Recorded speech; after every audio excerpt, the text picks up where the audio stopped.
Halo teman dekat ceritaku, saya Carla Tahir akan berbagi cerita tentang lika-liku sosok seorang selebriti.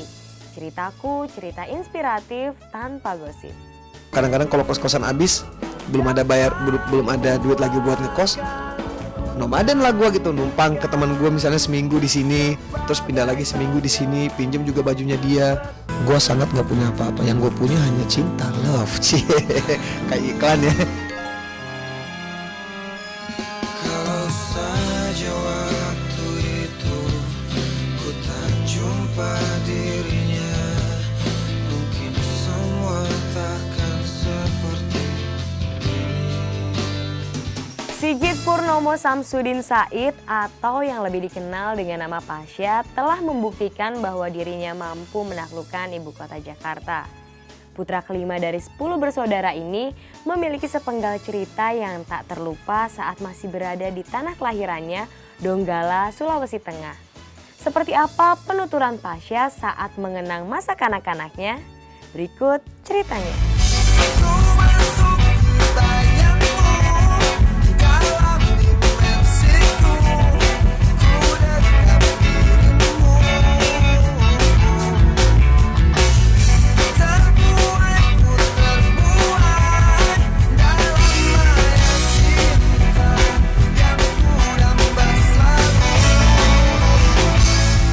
Menebas segala cobaan yang menghadang, Pasha mampu menjejak kesuksesan. Tapi vokalis band Ungu yang terlahir dengan nama Sigit Purnomo Samsudin Said ini melewatkan masa kecil yang jauh berbeda dengan dunia yang ia geluti kini. Melebur dirinya sebagai anak band yang lekat dengan stigma negatif. Sigit kecil adalah anak yang begitu dekat dengan nilai-nilai agama. Lewat penuturan sang ayah, Pasha kerap menjadi sang jawara dalam setiap kompetisi yang berbau keagamaan. Waktu kecilnya dia sabar sekali, sabar, pendiam. Tapi kalau datang ngamuknya, wah, dia berani berkelahi. Dia pernah jadi juara azan, juara mengaji, di sekolah dia juga masuk ranking, dan pergaulannya bagus. Gue berada di lingkungan yang istilahnya keluarga yang sangat memberikan kebebasan, sangat memberikan kebebasan kepada anak-anaknya, dan juga agama gitu ya. Maksudnya dasar-dasar agama memang harus kuat gitu kalau di keluarga saya kebetulan. Tumbuh dalam suasana keagamaan yang begitu kental, Pasha tetap saja anak-anak yang penuh dengan cerita kenakalan. Di masa sekolahnya, Pasha kecil adalah anak yang tak tahan berdiam diri dalam waktu lama. Berlari di dalam kelas adalah salah satu kegemarannya. Tapi tetap saja ada akibat yang akhirnya malah menyisakan ketakutan dalam dirinya. Kepentok meja, ujung meja. Nah, itu kaget, saya kaget, terus teman-teman yang udah wah sumbing nih gitu kan. Wah, saya udah parno gitu. Waduh, gila. Kalau sumbing gimana nih gitu kan. Yang kedua juga pernah main koin dulu masih jigoan ya, 25 itu masih ada. Uang 25 itu, 25 perak itu di lidah gitu. Terus gua masukin, gua keluarin gitu kan. Gitu kan. Ketelan uang 25-nya. Itu ketelan, gua itu lebih parno lagi tuh. Itu ketelan banget. Terus gua kasih tau nyokap kan, "Ma, ini ketelan." Itu gua yang dipukul pakai itu sama nyokap apa sih, serokan ya, yang kalau buat ngambil air itu kayak gayung gitu kan. Itu nyokap kan gue bilang nyokap itu bukannya gue diapain gitu, terus dipukul dulu baru dikasih obat gitu. Kamu nakal segala itu, gue ingat banget. Saat kini Pasha dikenal sebagai vokalis yang memiliki suara mumpuni. Ternyata hal tersebut telah ada dalam dirinya sejak usianya masih dalam hitungan jari. Putra kelima dari 10 bersaudara ini memang tumbuh kembang dalam keluarga gemar bernyanyi. Adalah sang ayah yang selalu mengajaknya untuk melantunkan berbagai tembang di depan umum. Lambat laun, hal tersebut menjadi keseharian yang tak terpisahkan dalam hidupnya. Kalau setiap dia main golf, ini contoh ya, setiap dia main golf tuh kita pasti disuruh datang, bukan cuma gua. Kita 10 orang itu disuruh datang ke situ untuk nyanyi. Saudara-saudara gua, saya kan bersaudara 10. Jadi kita 10 orang itu kebetulan kita 10-10 ini bisa nyanyi gitu loh. Bisa nyanyi. Jadi ya gitulah. Ini kayak gini nih contohnya, sorry. Ini kayak gini nih. Ini di lapangan golf. Ini lapangan golf di lapangan golf di Palu. Ini kebetulan yang datang waktu itu kita cuma berenang, lihat kan, kita dijajarin kayak gini tuh untuk nyanyi. Bokap tuh kadang-kadang tiba-tiba dadakan gitu kan, dia pulang kantor misalnya, tahu-tahu ayo ganti baju, kemana? Udah ganti baju ikut aja gitu. Jadi bokap kita udah tahu tuh, oh ya udah pasti ini disuruh nyanyi nih. Udah kita pakai baju rapi nih kan. Lucu tuh, pakai kemeja, lihat adek gue pakai batik kayak gini.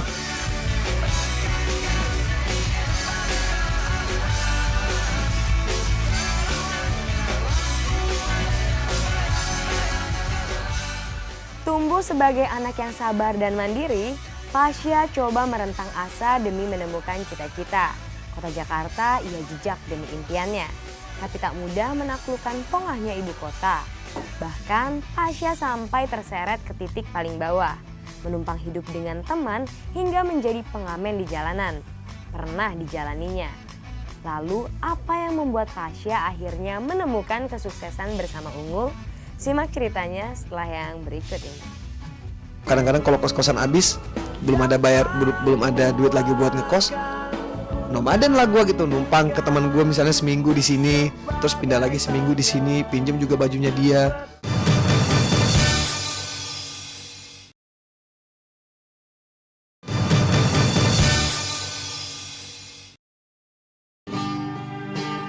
Mungkinkah kau tahu rasa cinta yang ini membara, yang masih tersimpan dalam lubuk jiwa. Tumbuh sebagai putra Donggala, Sulawesi Tengah, Pasha hijrah ke Jakarta untuk melanjutkan pendidikannya sebagai mahasiswa. Dari sinilah bakatnya sebagai penyanyi terasa kian tajam. Di masa kuliah pula, Pasha pertama kali membentuk grup band bersama teman-temannya. Tapi band tersebut hanya bertahan 1 tahun. Kalau ditanya gue kapan menekuni benar-benar profesional, boleh gue bilang sih dari situ ya. Karena dari situ gue kenalan sama temen gue gitu.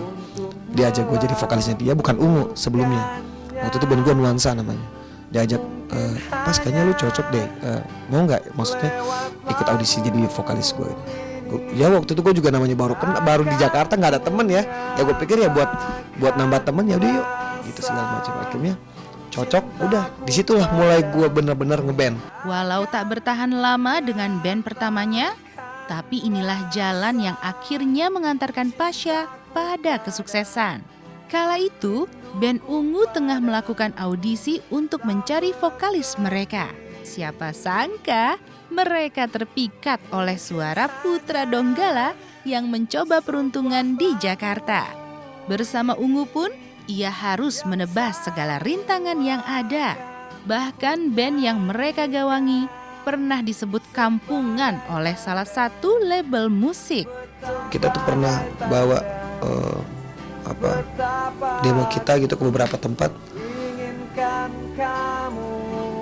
Itu yang sampai di sana tidak dilihat sama sekali gitu kan. Ini apa ini, band apa ini? Guys, udah sana. Gue inget banget ada satu kata-kata yang bahwa lagu lu kampungan banget sih. Kenapa? Rubah dong yang lebih modern lagi. Itu gue inget banget dan itu jadi satu cambuk banget buat gue waktu itu. Gue bilang, Mak, ini harus tetap dipertahankan ini kayak gini, karena emang kalau gue lihat dari dulu, dari gue dengerin lagu Ungu yang pertama, gue bilang ini warna sendiri, karena insya Allah kalau Allah meridoi, kita akan menciptakan suatu komunitas sendiri yang beda sama yang lain.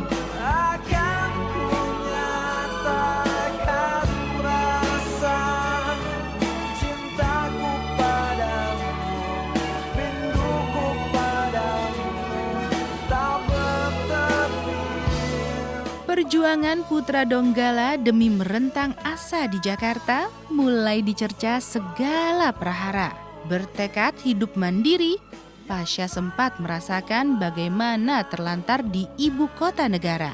Dari menumpang hidup dengan sejumlah teman-temannya hingga ngamen di jalanan, pernah ia rasakan. Sebuah perjuangan yang masih lekat dalam memori Pasha.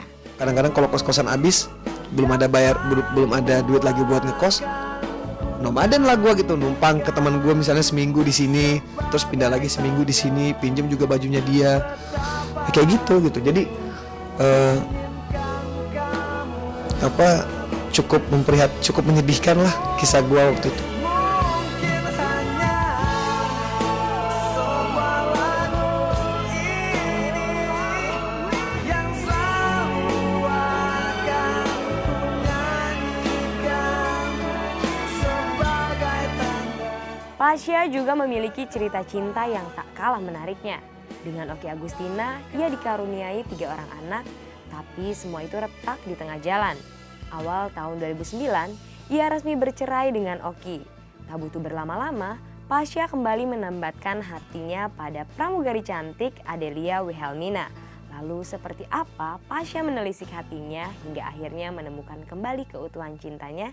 Simak ceritanya setelah yang berikut ini. Gue sangat gak punya apa-apa, yang gue punya hanya cinta, love, cie, kayak iklan ya.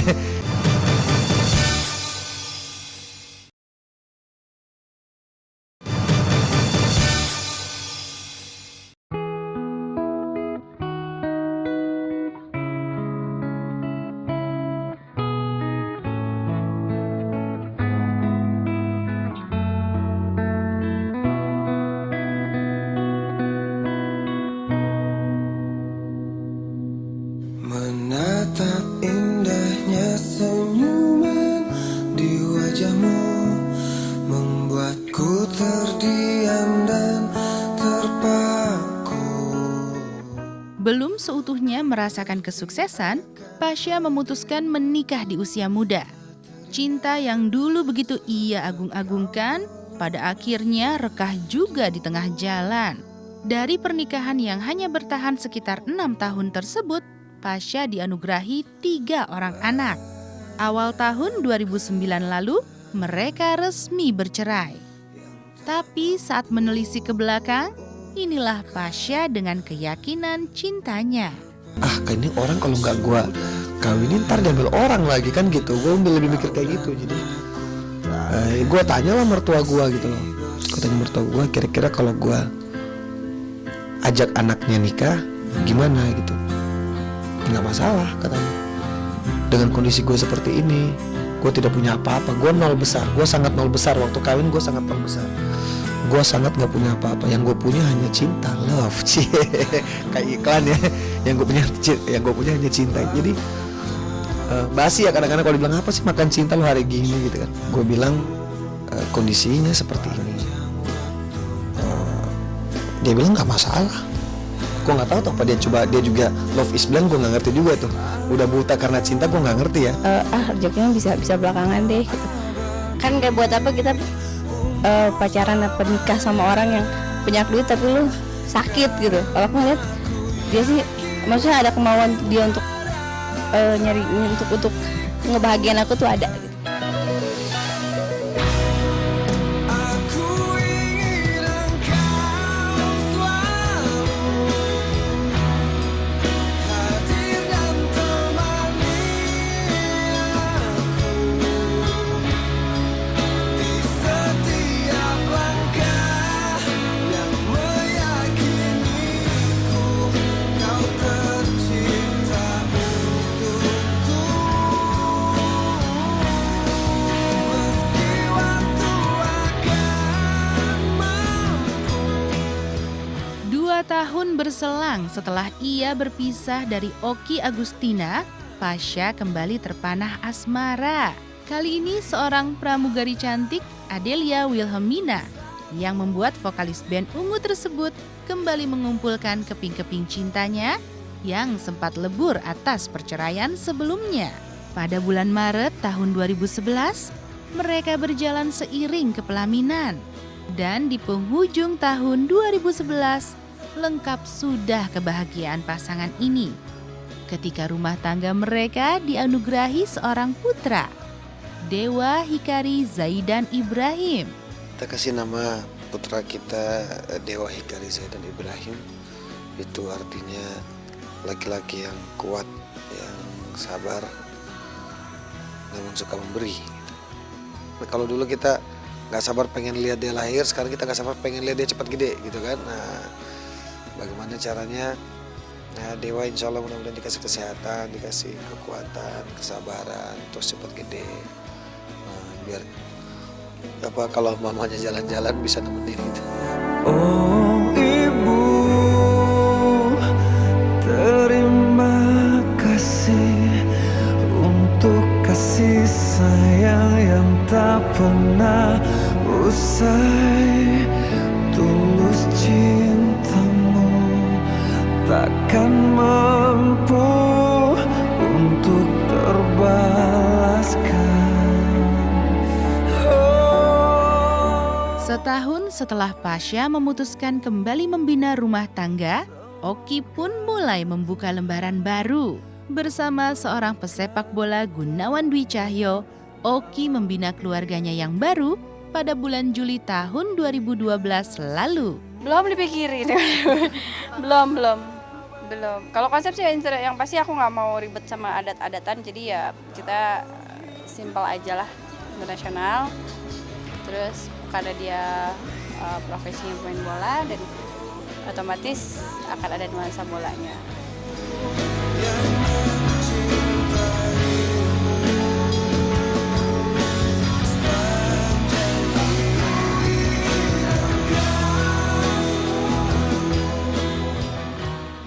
Bersama Adelia, Pasha kembali merekat keping-keping kebahagiaan yang sempat hancur atas perceraiannya dengan Oki. Seorang anak Dewa, Hikari Zaidan Ibrahim kembali mengisi hari-harinya. Bahkan kini Adel tengah mengandung anak Pasha yang kedua. Lalu apa lagi yang masih menggantung dalam benak laki-laki Donggala ini? Simak ceritanya setelah yang berikut ini. Mati banget menjadi the man behind lah gitu kan. Jadi lagi senang bekerja di produksi gitu.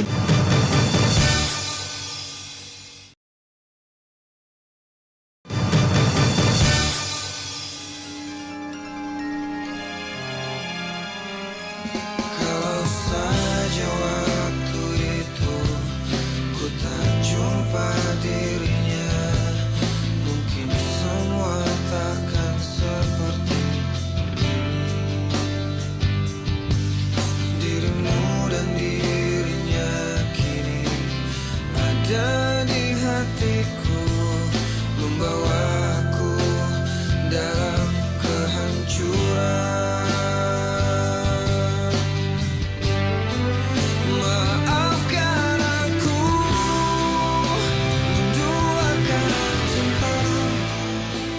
Bersama Adelia, Pasha seolah kembali menemukan keutuhan keluarga. Keutuhan yang kian sempurna. Manakala putra tercinta Dewa Hikari Zaidan Ibrahim merayakan ulang tahunnya yang pertama pada tanggal 12 Desember 2012 lalu. Tidak hanya Pasha dan Adelia, keluarga besar mereka pun ikut larut dalam kebahagiaan serupa. Bagai sang raja, Dewa dimanjakan setumpuk kado dan kejutan tak terduga.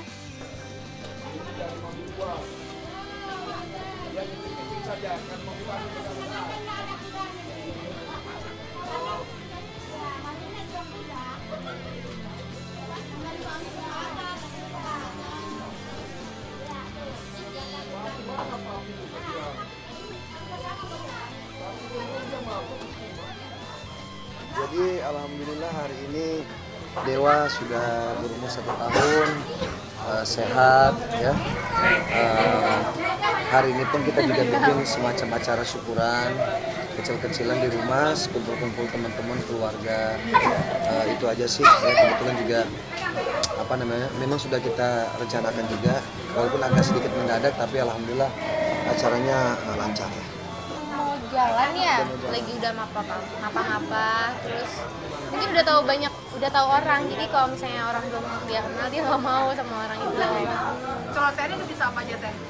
Mama, papa, paling gitu lah, teriak-teriak mama, papa.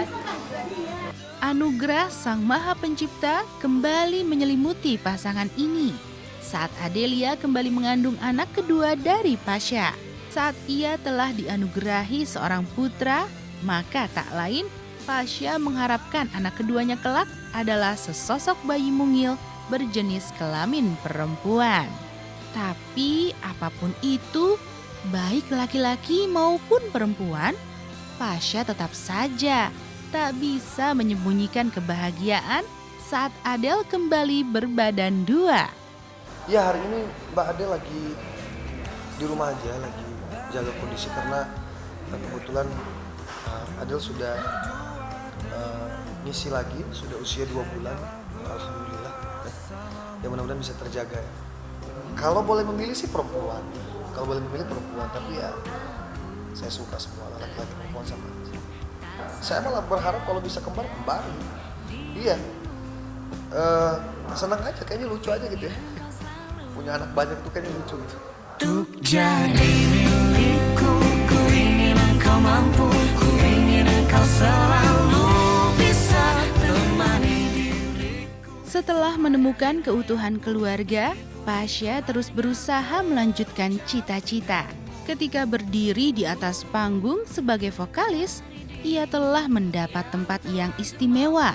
Maka Pasha berusaha berkiprah di belakang panggung. Menjadi seorang music director adalah kegiatan yang kini mulai ia geluti. Tak satupun yang kau dengar, apa aku di matamu, siapa aku di hatimu, apa aku di matamu, Kayak gitu. siapa aku di matamu, Itu mahal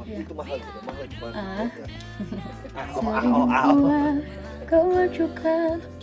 Dek, ini cenderung falesnya itu di pas yang kamu goyang. Artinya Waktu gimana? pas kamu ngasih cengkok itu goyang alias fales gitu kan. Nah, kalau falesnya tidak pada saat dicengkok masih bisa kita benerin. Mati banget menjadi the man behind lah gitu kan. Jadi lagi senang bekerja di produksi gitu di Ngefans juga nih sama Ungu, ya ganteng atau baik, kan keren dan cakep lah. Kualitas dia ya kalau di industri musik sih oke kayaknya ya. Dari dirimu yang terlanjur mampu bahagiakan aku hingga ujung waktuku. Selalu ada gerbang sukses di depan sana saat kita berdiri di atas pijakan cita-cita.